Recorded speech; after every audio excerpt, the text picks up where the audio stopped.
You missed a spot, I said, taking a slow, deliberate sip of my coffee. I was standing on my driveway in my bathrobe and a pair of questionable Crocs. The Florida sun was already trying to melt the asphalt, but my attention was completely locked on the guy in the paint-splattered cargo shorts. He had a commercial-grade paint sprayer in his hands, and he was currently blasting a thick, gloopy coat of matte beige paint directly over my solid brass house numbers. Mike, I knew his name was Mike because it was Sharpied onto the breast of his shirt like a kindergartner's lunchbox, stopped spraying. He pulled his safety goggles down around his neck, blinked at me through a haze of aerosolized earth tones, and sighed. "Buddy, I just paint what's on the sheet," Mike mumbled, his voice thick with the apathy of a man who was paid exactly $18 an hour to not ask questions. "And the sheet says to camouflage my house from the postal service?" I asked, gesturing with my mug toward the stucco wall. "Because right now, my house is a beige wall, with beige numbers sitting next to a beige garage door. If I stand perfectly still, I think I become invisible." Mike reached into his back pocket and pulled out a crinkled, laminated pink slip of paper. He held it up like a shield. "Work order. Eradicate all non-conforming metallic fixtures on front-facing elevations. Apply HOA approved shade. Tuscan Sunset." That's what it says, man. Tuscan Sunset. "Tuscan Sunset is brown, Mike," I said, leaning in to look at the slip. "This is sadness. You are painting my house sadness." I didn't yell. You never yell at the contractor. It isn't Mike's fault that the board of directors for the Whispering Pines Homeowners Association had completely lost their grip on reality. I gently plucked the laminated pink slip from Mike's fingers. He didn't fight me for it. He just picked up his half-empty Monster Energy drink from my retaining wall and took a swig. I scanned the slip. There, right at the bottom, in a handwriting so aggressive it practically punched through the paper, was the signature. "Brenda Vance, HOA President."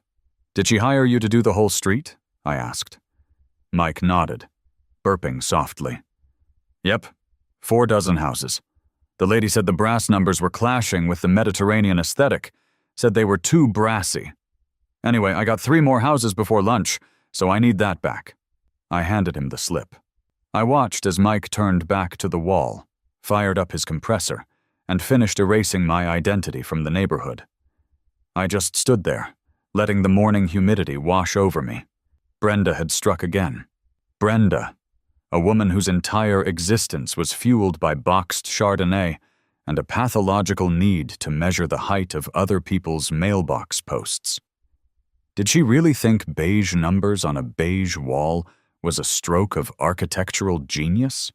The true idiocy of Brenda's aesthetic crusade didn't fully hit me until about 8 o'clock that night. I was starving. I had spent the afternoon wrestling with a spreadsheet for work, and I wanted nothing more than a greasy, embarrassingly large pepperoni pizza. I ordered from the spot down the street. The app said 30 minutes. 45 minutes went by. Then an hour. Finally, my phone rang. "Hey, man," the driver said. He sounded frantic, with the muffled sound of a dying car engine in the background. "I'm on your street, but I swear to you I can't find your house. None of the houses have numbers." "We do have numbers," I replied, deadpan. "They're just Tuscan Sunset." "What? Never mind. What are you parked in front of?" "A beige house, with a palm tree. Do you have any idea how little that narrows it down?" I sighed, grabbing my keys. "Flash your brights. I'll come find you." I had to walk 3 blocks in the dark to find the poor teenager who was on the verge of tears in a beaten-up Honda Civic. I grabbed my lukewarm pizza, tipped him $20, and walked back home. As I chewed on a slice of tepid pepperoni, my brain started ticking. This wasn't just an inconvenience. If a pizza guy couldn't find my house, an ambulance couldn't find my house, a fire truck couldn't find my house, cops couldn't find my house. Brenda hadn't just committed a crime against contrast. She had created a massive, highly illegal safety hazard. I smiled. a slow, wicked grin that probably looked a bit unhinged in the glow of my kitchen lights. I didn't want to just paint my numbers back. That was too easy. I wanted Brenda to regret the day she ever learned the word aesthetic. The HOA held its monthly meetings in the clubhouse, a building that perpetually smelled like stale coffee and chlorine from the adjacent community pool. I walked in the following Tuesday night with a notebook tucked under my arm, looking completely unassuming. Brenda was holding court at the front folding table. She was a woman in her late 50s who always wore oversized statement necklaces and spoke with the unearned confidence of a mid-level regional manager. Flanking her was the HOA secretary, Marge, a sweet but terrified woman who furiously typed everything into a laptop. The meeting was the usual circus. Mrs. Gable complained about a neighbor's dog looking at her aggressively. Mr. Henderson demanded a ban on wind chimes. I waited patiently. When the floor finally opened for new business, I raised my hand. "Yes, Jack?" Brenda sighed, adjusting her glasses. She hated me. I knew the bylaws better than she did, and she knew it. "Yeah, quick question about the neighborhood beautification project," I said, keeping my tone light, almost conversational. "Specifically the house numbers. I noticed we all got painted over on Friday." "Ah, yes," Brenda smiled, a tight, thin-lipped expression of absolute triumph. "The brass was simply too dated, Jack. It completely ruined the curb appeal we are trying to curate here at Whispering Pines. The board decided a uniform approach was necessary." I tilted my head, feigning confusion. "The board decided?" "That's interesting, because I checked the minutes from the last 3 meetings, and I didn't see a vote on a community-wide exterior painting contract." Brenda's smile twitched. "It was an executive decision. An emergency aesthetic fix, if you will. The community's property values were at immediate risk due to the sheer tackiness of the reflective metals." Got her. I looked at Marge. "Marge, did you get that? Emergency aesthetic fix ordered by the president without a formal board vote?" Marge looked at Brenda, terrified, but her fingers kept typing. "Yes, Jack." "Jack, what is your point?" Brenda snapped, her voice rising an octave. "Your numbers were an eyesore. We fixed it." "Well, it's just that the postal service and delivery drivers are having a little trouble finding our homes now," I said smoothly. "Since the numbers are the exact same color as the stucco." Brenda rolled her eyes so hard, I thought she might detach a retina. "Oh, please, don't be dramatic. If you're so concerned, the HOA has partnered with a local vendor. We are offering approved, pre-stenciled curb numbers for a nominal fee." She pulled a flyer out of her folder and slid it across the table. I picked it up. It was an advertisement for a company called Vance Custom Stenciling. "Vance?" I asked, raising an eyebrow. "Any relation?" "My brother-in-law," Brenda said, entirely without shame. "He's giving the neighborhood a bulk discount. Only $150 per house. It's a steal, really. You should sign up tonight, Jack." I looked at the flyer, then at Brenda. The sheer audacity was almost beautiful. She bypassed a board vote, used HOA funds to deface everyone's property, created a neighborhood-wide safety hazard, and was now trying to funnel cash to her family member to fix the problem she created. "You know what, Brenda?" I said, standing up and sliding the flyer back across the table. "I think I'll pass on the curb stencils. I'm going to handle my address numbers myself." "If you put those tacky brass numbers back up, I will fine you $100 a day for architectural non-compliance," Brenda barked, pointing a manicured finger at me. "Oh, I wouldn't dream of putting the brass back up," I smiled, turning to walk out. "I'm going to make sure my new numbers are 100% compliant with all local ordinances. Have a great night, ladies." I walked out of the clubhouse, the warm Florida night air hitting my face. The trap was set. Brenda had admitted on the record that she bypassed the board to alter our homes. She owned this project personally now. I got back to my house, tossed my keys on the counter, and booted up my computer. The HOA thought their covenants were the highest law in the land. They always do. But they forget that there is a hierarchy to the rules of civilized society.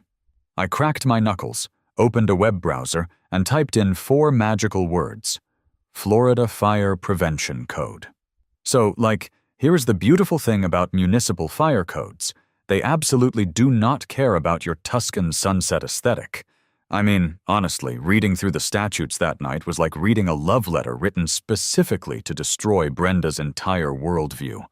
I scrolled through pages of boring legal jargon until I hit the absolute jackpot. NFPA 1, Section 10.11, adopted verbatim by the Naples City Council. It stated, in very clear, very legally binding terms, that all residential buildings must have address numbers that are plainly legible and visible from the street.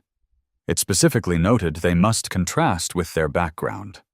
And here was the kicker, the little golden nugget that made me literally laugh out loud in my empty kitchen. It stated the numbers had to be a minimum of 4 inches high. It said absolutely nothing about a maximum height. The next morning, I drove down to an industrial park on the edge of town and walked into a warehouse that smelled like ozone and cut metal.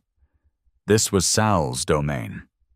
Sal was a guy I'd found on Yelp who specialized in commercial signage, the kind of guy who talked at roughly 100 miles an hour and always had a half-chewed, unlit cigar wedged in the corner of his mouth. "All right, buddy, what are we doing?" Sal asked, slapping a meaty hand on his fabrication table. "You need a storefront? A billboard? Wrap a van so it looks like a giant hot dog? I can do the hot dog. Done it twice." "Not quite, Sal," I said, pulling up a sketch on my phone. "I need residential house numbers, but I need them to be, aggressively compliant with fire safety codes."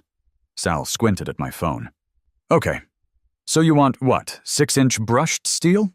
"I mean, I was thinking more like 24 inches, I said deadpan. "Each, made of diamond-grade retro-reflective aluminum. The kind they use for interstate highway signs, and they need to be neon safety yellow." Sal stopped chewing his cigar. He looked at me, then looked at the sketch, and then a slow, beautiful grin spread across his face. "Who did this to you?" Sal asked, his voice full of genuine awe. "My HOA president," I replied. "She painted my brass numbers beige, because of the aesthetic." "Say no more, my friend," Sal laughed, clapping me on the shoulder. "Honestly, I hate HOAs. They tried to tell my mother she couldn't park her RV in her own driveway. We are going to make these numbers so bright you'll be able to see them from low Earth orbit. They'll be ready Friday."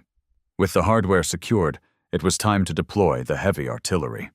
I sat in my car in Sal's parking lot and dialed the non-emergency number for the Naples Fire Department. I didn't ask for code enforcement. I asked for the fire marshal's office. "Fire marshal's office, this is Higgins," a gruff voice answered. He sounded like a man who had spent 30 years yelling over sirens. "Hi, Marshal Higgins," I said, putting on my most concerned, civic-minded citizen voice. "I'm calling to report a massive community-wide critical life safety hazard in the Whispering Pines subdivision. Honestly, I'm literally terrified for the elderly residents here." "What kind of hazard?" Higgins asked, his tone instantly shifting from bored to laser-focused. "Well, someone went through and painted over every single house number in the entire neighborhood with matching house paint," I explained. "I tried to get a pizza delivered last night and the guy drove around for an hour. I mean, if someone had a heart attack, EMS would literally never find them. It's a complete 911 compliance failure on, 50 houses." There was a long, heavy silence on the other end of the line. I could actually hear Higgins' blood pressure spiking through the cellular connection. 50 houses? Higgins practically growled. "No contrasting numbers? None?" "Complete camouflage," I confirmed. "It's a Tuscan Sunset nightmare." "I am on my way," Higgins snapped, and slammed the phone down. I drove home and parked in my driveway, setting up a lawn chair and cracking open a cold, sparkling water. I didn't have to wait long. About 20 minutes later, a massive, bright red Ford F-250 with "Fire Marshal" emblazoned on the side in gold reflective lettering turned onto our street. The truck didn't just drive. It prowled. It crawled down the street at about 4 miles an hour. I watched Higgins, a man built like a fire hydrant with a gray mustache that defied gravity, lean out of his window. He squinted at the house across the street. He squinted at the house next door. He squinted at my house. He threw the truck into park right in the middle of the street, flipped on his flashing red and white light bar, and stepped out. He had a clipboard in his hand, and he looked absolutely furious. He started aggressively writing on his pad, marching from driveway to driveway. It was glorious. But the real show started when Brenda's beige Lexus SUV came screeching around the corner. She must have seen the flashing lights from her house 2 streets over. She slammed the SUV into park, threw her door open, and came storming across the manicured lawns, her statement necklace bouncing against her collarbone. "Excuse me!" Brenda shrieked, waving her arms. "Excuse me, sir! You can't just park that massive commercial vehicle in the middle of our street! You are blocking the right-of-way!" Higgins didn't even look up from his clipboard. "I'm the fire marshal, lady. The street belongs to me right now. I am the president of the Whispering Pines Homeowners Association," Brenda announced, crossing her arms. "And I am ordering you to turn those obnoxious flashing lights off and move your truck. We have rules here." Higgins finally stopped writing. He slowly turned around, lowering his aviator sunglasses down his nose to look Brenda squarely in the eyes. "You're the HOA president?" Higgins asked, his voice dangerously calm. "I am," Brenda said, lifting her chin proudly. "Did you order the house numbers on this street to be painted over?" "I ordered a necessary aesthetic uniformity upgrade, yes," Brenda sniffed. "The previous numbers were non-compliant with our design covenants." "Lady, your design covenants don't mean squat to me," Higgins barked, taking a step toward her. "What you did is violate NFPA 1, Section 10.11. You have rendered this entire street completely blind to emergency services. If an ambulance gets delayed because they can't read a house number, people die. I am citing every single home on this block for a severe life safety fire code violation." Brenda's face went from spray tan orange to a mottled, furious red. "You cannot do that. I know the mayor. I am calling the police right now and having you removed for harassment." "Please do," Higgins said, turning his back on her and walking to the next house. "Tell them Fire Marshal Higgins said hello." I was literally biting my lip to keep from laughing out loud. Brenda pulled out her phone, her hands shaking with rage, and dialed 911.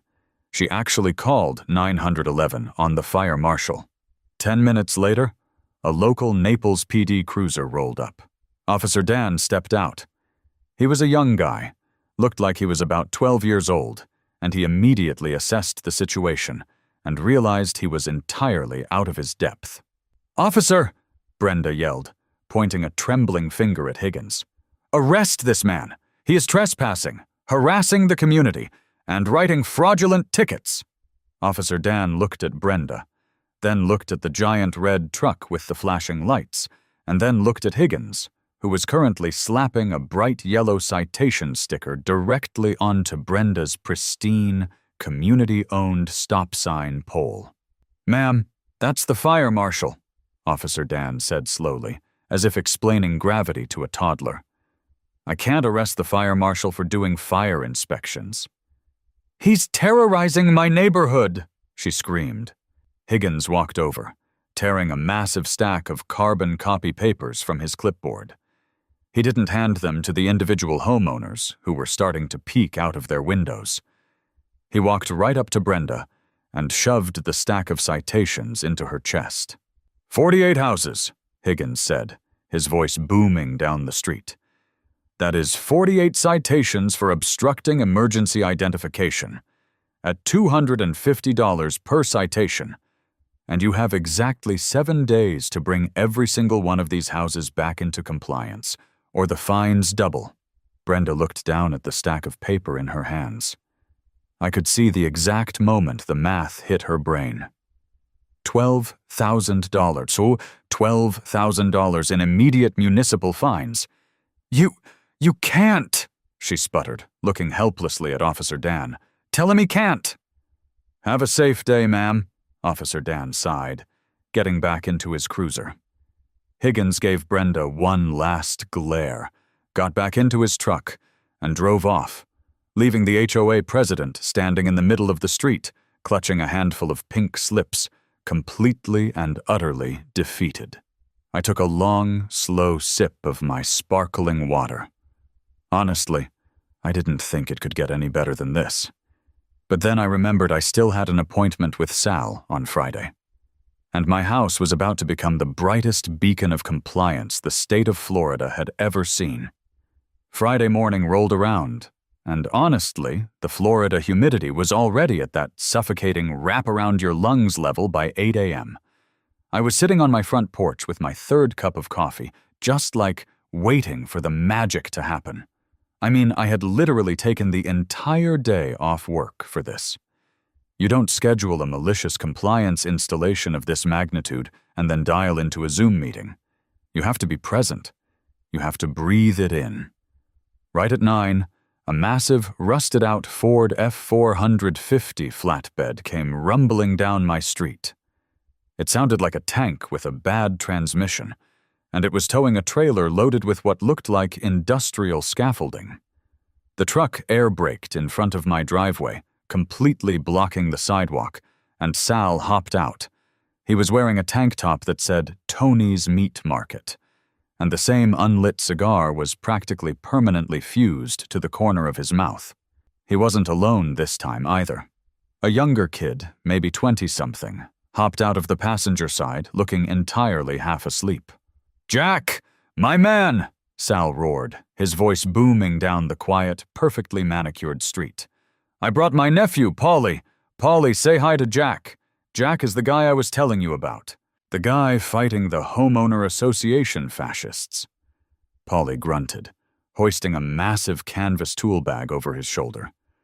I guess Paulie wasn't much of a morning person. "Sal, tell me you brought the goods," I said, walking down the driveway. I mean, I was vibrating with excitement. I literally felt like a kid on Christmas morning if Santa Claus was an industrial sign manufacturer who specialized in weaponized municipal code. "Oh, I brought them." Sal grinned around his cigar. He walked to the back of the flatbed and unlatched a massive wooden crate. "Honestly, when you ordered these, I thought you were maybe exaggerating a little bit. But then I started cutting the diamond-grade retro-reflective aluminum and I realized, this is a masterpiece. This is art, Jack. We are making art today." Sal threw back the lid of the crate. The Florida sun hit the contents, and I swear to you, I was momentarily blinded. It was like looking directly into a solar flare. Resting in a bed of packing peanuts were 3 massive 2-foot-tall numbers, 4, 0, and 2. They were painted in the most aggressive retina-searing shade of neon safety yellow I had ever seen in my life. And the coating, the retro-reflective coating they use for wrong-way signs on the interstate, made them practically glow in the daylight. "I mean, wow," I said, shielding my eyes. "They are literally spectacular, Sal." "Wait until tonight," Sal chuckled, grabbing a heavy-duty hammer drill from Paulie's bag. "When a headlight hits these bad boys, it's going to light up the whole block. The pizza guy isn't just going to find your house, Jack. The space station is going to be able to find your house. Now, where do you want him?" "Right dead center on the front elevation." I pointed to the largest, blankest patch of Tuscan Sunset stucco on the front of my house. "Make sure they are perfectly level. I don't want the architectural committee to find me for crooked numbers, right?" "You got it, boss," Sal laughed. For the next 2 hours, the tranquil peace of Whispering Pines was absolutely shattered by the ear-splitting shriek of Sal's hammer drill boring through stucco and concrete block. Dust was flying everywhere. Paulie was shouting measurements. Sal was blasting classic rock from a Bluetooth speaker that looked like it had survived a war. It was beautiful. A few neighbors peeked out through their blinds. Mrs. Gable, the one who hated wind chimes, walked her Pomeranian past my house, stopped, stared at the giant neon numbers going up on my wall, and literally gasped out loud before dragging her dog away. By the time Sal and Polly tightened the last lag bolt, it was almost noon. We stepped back to the street to admire the work. It was hideous. It was the most obnoxious, visually offensive thing I had ever attached to a piece of real estate. The giant neon yellow 402 clashed so violently with the beige paint that it almost hurt to look at. It completely ruined the aesthetic of the entire street. "It's perfect," I whispered. "Compliance is a beautiful thing." Sal nodded solemnly. I paid his invoice, added a massive tip for Polly, and watched them rumble out of the neighborhood. I didn't even make it back to my front door before the screeching of tires echoed down the block. I turned around to see Brenda's beige Lexus SUV aggressively mount the curb, half parking on my freshly cut grass. She practically kicked her car door open and came storming across my lawn. She was wearing a hot pink tennis outfit, and her face was somehow a matching shade of pink. "Jack!" she screamed, pointing a trembling, manicured finger at my house. "What in the name of all that is holy is that on your house?" I casually leaned against my mailbox, crossing my arms. "Oh, hey, Brenda. I guess you noticed I brought my property back into fire code compliance, like you told us to." "Take them down!" she shrieked, totally ignoring my tone. "Take those hideous commercial-grade monstrosities down this instant. You are in direct violation of the Whispering Pines architectural guidelines." "Actually, Brenda, I'm not," I said, keeping my voice incredibly calm, which I know just infuriates people who are yelling. "I'm in direct compliance with NFPA 1, Section 10.11. The fire code mandates that residential numbers must be plainly legible, highly contrasting, and a minimum of 4 inches high. It doesn't say anything about a maximum height, so I went with 24 inches. You know, just to be super safe. I mean, honestly, you should be thanking me. I take neighborhood safety very seriously." "You are mocking me!" Brenda yelled, stomping her foot. She literally stomped her foot like a toddler in a sandbox. "You think you're so smart with your little loopholes, but this is a private community. We have covenants. We have rules.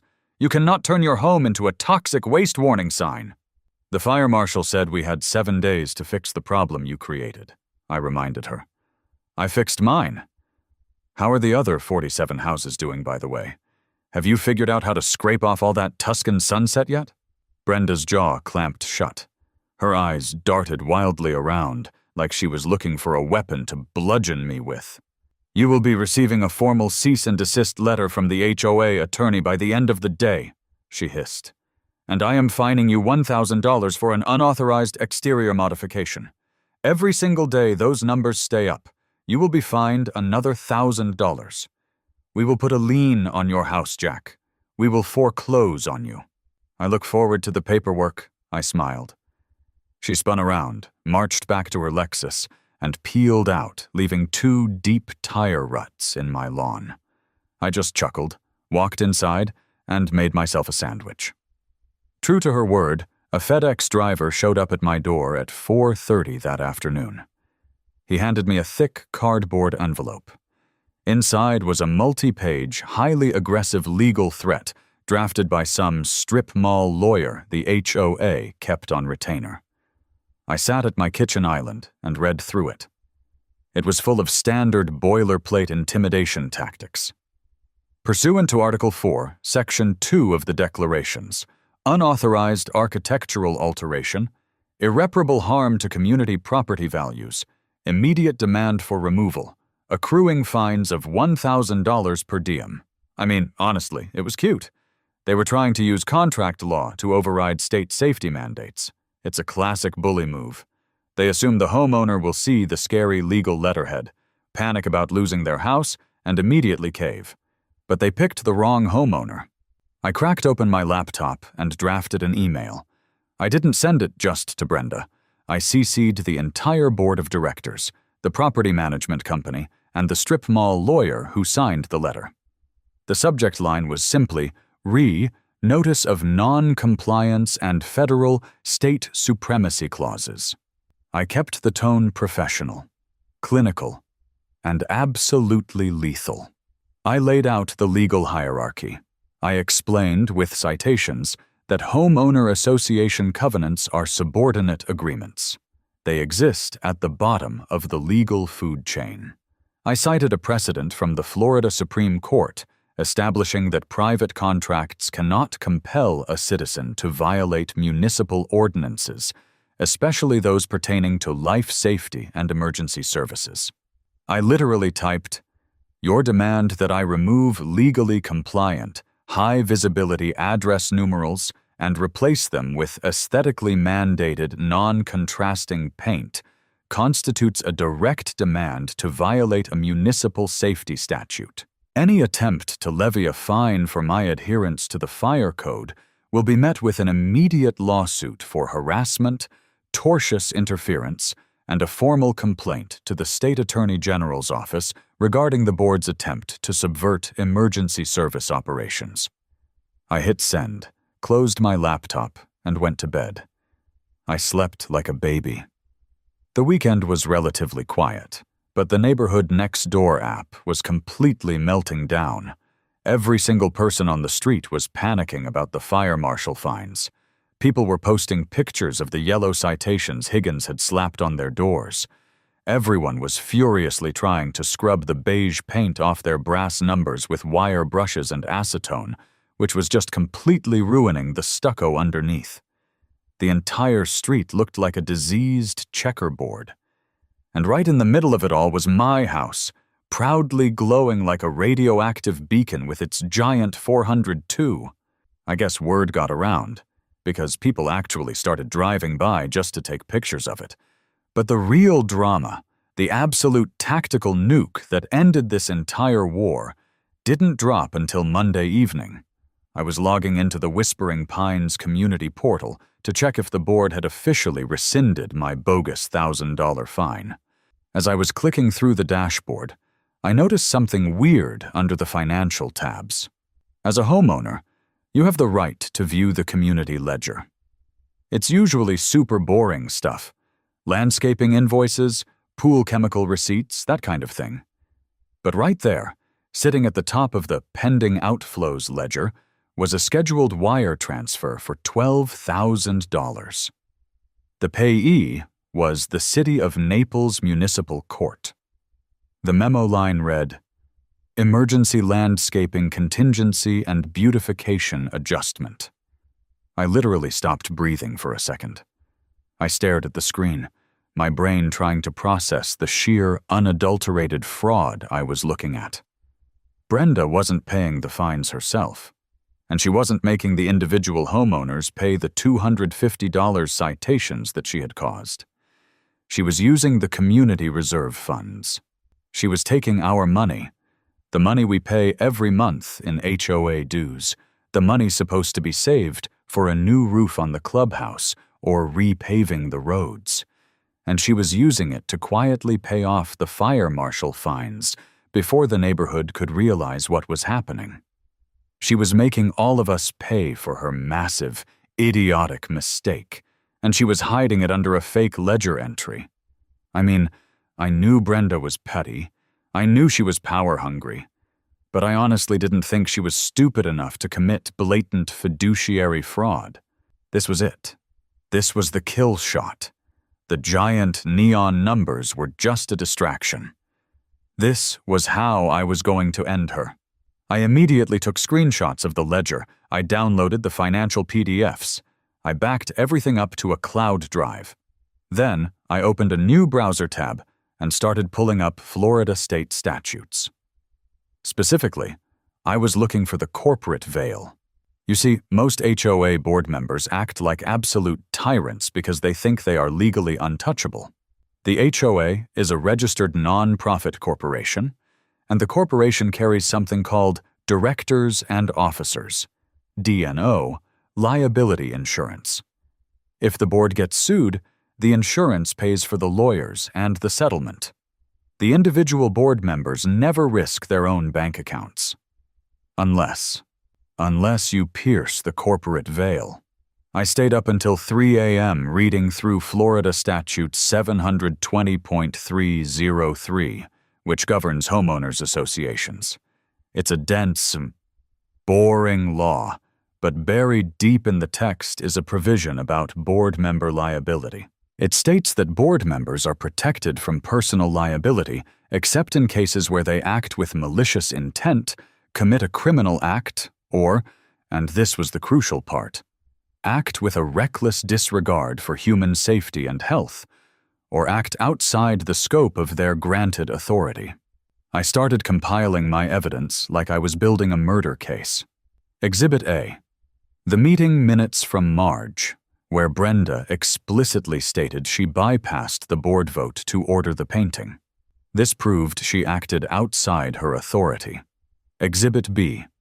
The fire marshal citations, which specifically noted that the painting created a severe life safety hazard. This proved she acted with reckless disregard for human safety. Exhibit C. The screenshots of the HOA portal, proving she was attempting to misappropriate community reserve funds to cover up her liability. This proved a breach of fiduciary duty. I didn't just have enough to get her removed from the board. I had enough to sue her personally for every penny she owned, without the HOA insurance stepping in to save her.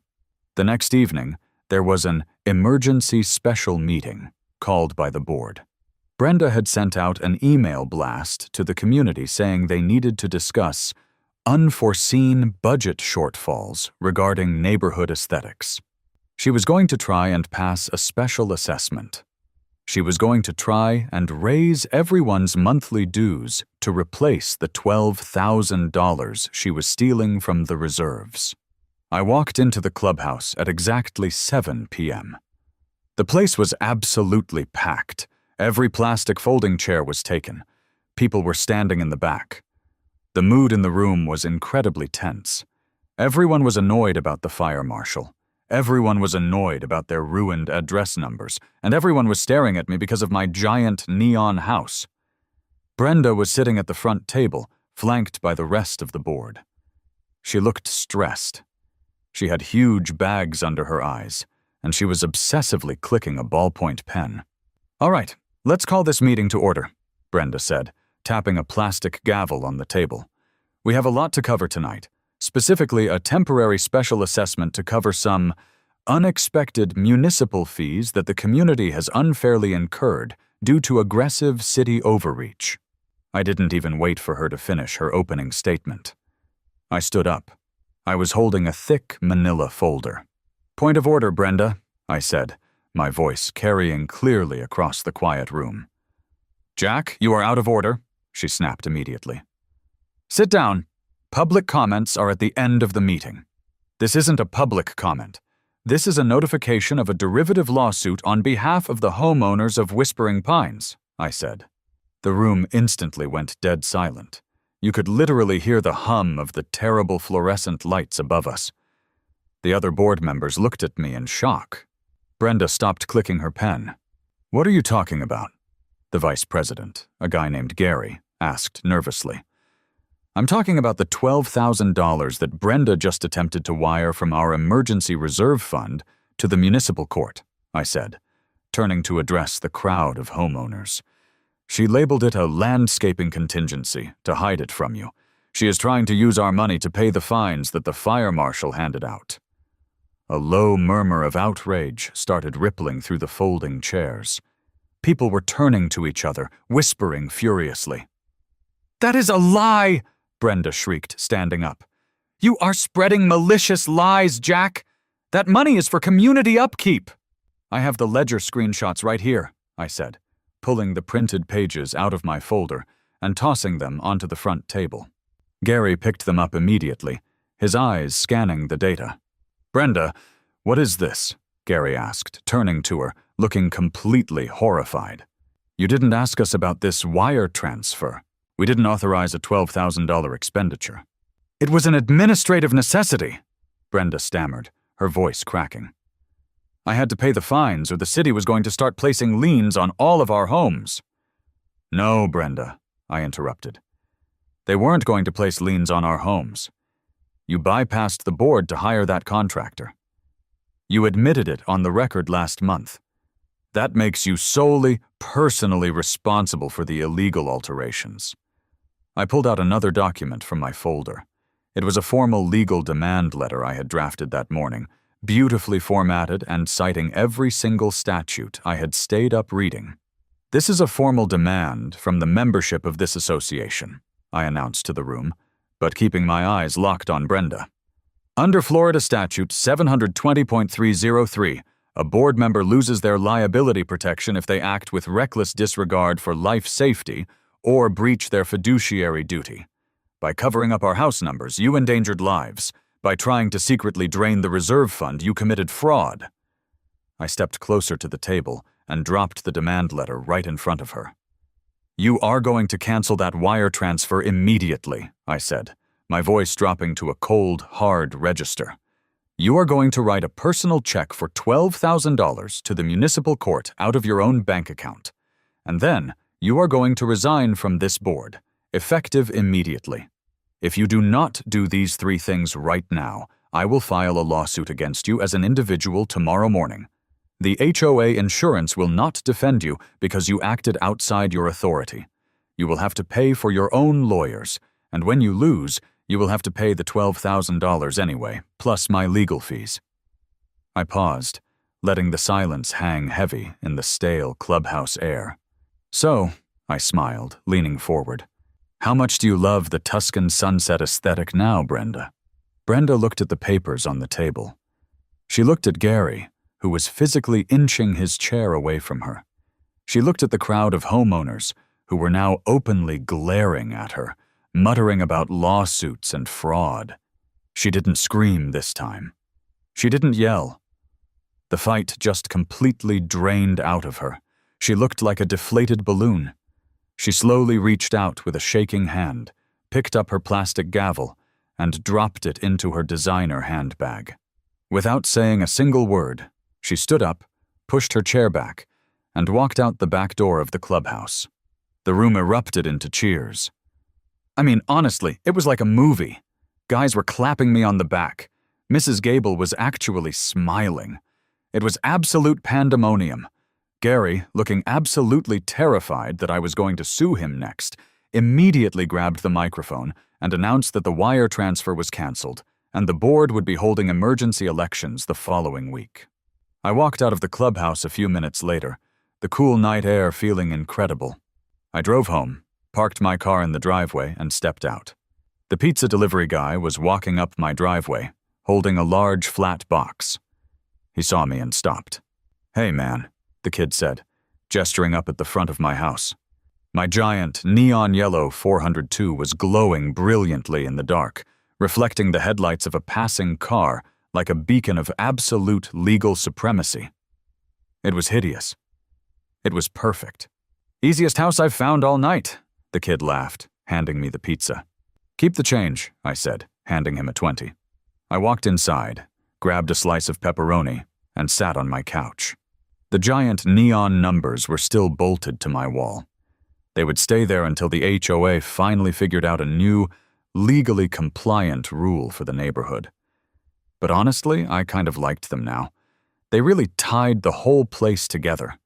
I mean, the whole thing just goes to show you. Covenants are strong, but municipal codes are stronger. And never, ever underestimate a guy with a grudge, an internet connection, and 24 inches of diamond-grade retro-reflective aluminum.